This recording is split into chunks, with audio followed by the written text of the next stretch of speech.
maybe you can hear the sweet, smooth jazz tunes playing.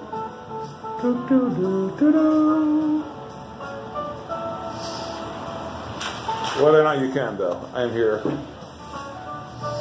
to impressively clench my pipe while I talk, and to talk about Lost in Space, the new Netflix series I just finished.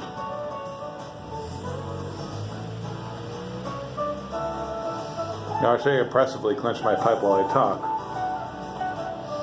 because I've had a couple of requests to do a video explaining how I pull this off.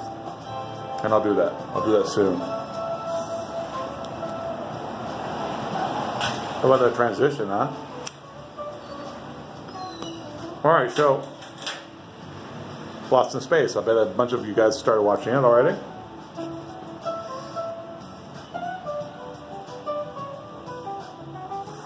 I want to review it, and I want to interact with an IGN review, an IGN.com review of the show as well. So, the IGN review billed it as a perfect family-friendly sci-fi show. And then I had some criticisms for it. So I want to, first of all, I want to say that it is in fact a perfect family-friendly sci-fi show. And then I want to interact with some of those criticisms. I do plan on watching the show with my kids and deciding which ones. I believe it'll be too scary for the 5-year-old. Most of it's not, but some of the things the robot does, too scary for the 5-year-old.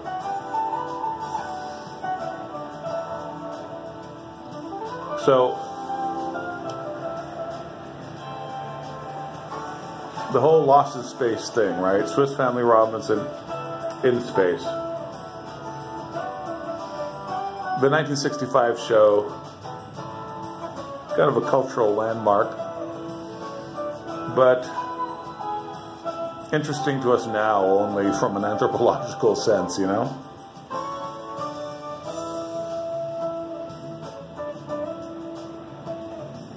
This show is very modern, very contemporary, and in a very positive sense. Even in the ways it reflects negative aspects of our time. For example, the head honcho of the family is definitely Maureen Robinson. She's an impressive, kick-ass woman. Now, as it happens, Maureen and John, I think it is John, right? So the husband and the wife have been estranged. He's been off fighting wars and dealing with troubles on Earth before they left together. And they had been estranged. So, the thought definitely crossed my mind early on as I was watching this that, oh no, here we go, once again, with the tired trope of inept, contemptible husband, awesome, kick-ass mom. Which one becomes really tired of? But it actually worked out really well, because first of all, there are some senses in which John Robinson has abdicated some of his responsibilities. But he is still very, very masculine.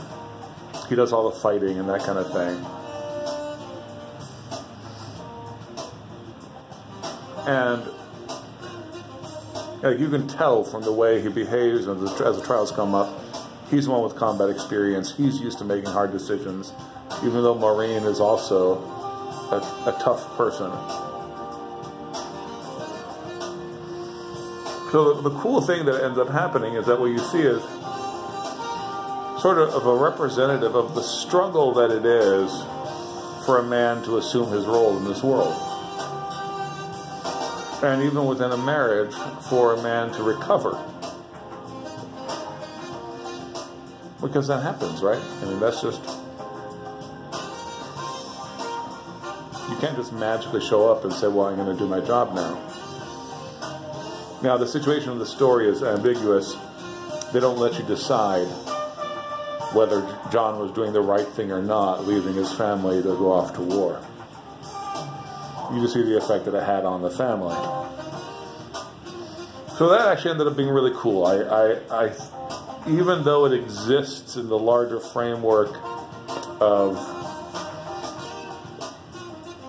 a pop culture society in which we're constantly denigrating the man, I actually thought it was a really good way of portraying the struggle of men as it is now, the struggle of husbands, of heads of household as it is now. I loved how strong the two daughters were. Both very different characters, both very strong and capable. And all three of the females of the story very, very feminine. So that was very cool. You know, it really feels like, they feel like a real family. And it feels like a family of a husband and a wife and girls and boys. Man, that jazz is cranking and that sun is cranking now. So one of the IGN criticisms was that there's a villain problem. So there's Dr. Smith. Dr. Smith is still there, played by Parker Posey now. The last thing they say in this review, this IGN.com review, is that if they took her out, you wouldn't miss her. Because the Robins' main enemy is themselves. And even their secondary enemy are the obstacles, the exterior obstacles they face. But they are constantly haunted by the sabotage that Dr. Smith is inflicting on them and their group. So IGN says that you could just take her out and you wouldn't miss her. And I agree with that to an extent. But then they said that she's too capricious. You don't understand her motivations. She's too shallow of a character. You don't understand her motivations. I actually think that she is the perfect realistic villain for a family show. And I really do think realistic, because there are people who just like... Hello, Kimberly. Hello. There are people who like to stir shit. That's just reality. And, you know, the banal nature of evil. People are bad because they like being bad and they like stirring shit. And they do it reflexively. Truly, I mean, this is... You and I have run into people like this, right? There's no master plan. There's no mastermind. People see an opportunity to advance by destroying, and they do. They stab you in the back. They spread a rumor. They take advantage. And all along in the background is the potential for even greater evil. They'll leave you for dead. They'll plan your death.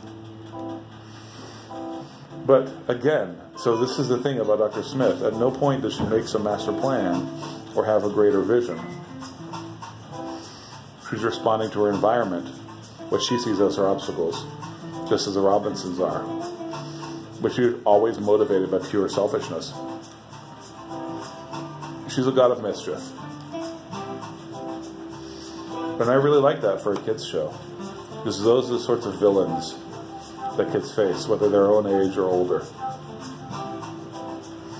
I mean, let's be honest, that's what sexual abusers are. Dr. Smith, in the story, is not a sexual abuser, but she operates the way sexual abusers do, by insinuating herself. And, part of the criticism of her not being believable in the IGN thing was that it's hard to believe that the family keeps believing her lies. But I didn't find that to be the case. I think people who are direct and straightforward and attack problems head on and are generally honest in their approaches to life often don't understand people who aren't like that.